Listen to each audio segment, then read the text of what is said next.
সিলেট বাংলাদেশের উত্তর পূর্বাঞ্চলের একটি ঐতিহ্যবাহী জেলা। প্রাচীনকাল থেকেই এটি ছিল একটি সমৃদ্ধ বাণিজ্যিক অঞ্চল।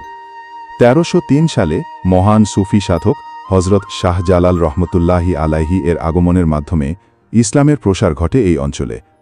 তার নেতৃত্বে হিন্দু রাজা গৌর গোবিন্দের পতনের পর সিলেট মুসলিম শাসনের অন্তর্ভুক্ত হয়। এরপর মুঘল শাসন, তারপর ব্রিটিশ শাসনের অধীনে আসে সিলেট। ১৭৮২ সালে এটি একটি পূর্ণাঙ্গ জেলা হিসেবে প্রতিষ্ঠিত হয়।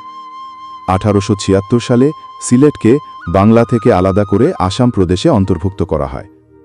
চা বাগান, বিশেষ করে মালিনীছড়া চা বাগান, সিলেটের অর্থনীতিতে যুগান্তকারী ভূমিকা রাখে। ১৯৪৭ সালের ঐতিহাসিক গণভোটে সিলেট পূর্ব পাকিস্তানে অন্তর্ভুক্ত হয়। ১৯৭১ সালের মহান মুক্তিযুদ্ধে সিলেটবাসী অসীম সাহসিকতার পরিচয় দেয়। পরবর্তীতে ১৯৯৫ সালে সিলেট বিভাগ হিসেবে উন্নীত হয়। আজকের সিলেট হল ইতিহাস, ঐতিহ্য, প্রবাসী সম্পদ ও প্রাকৃতিক সৌন্দর্যের এক অপূর্ব মিলনস্থল।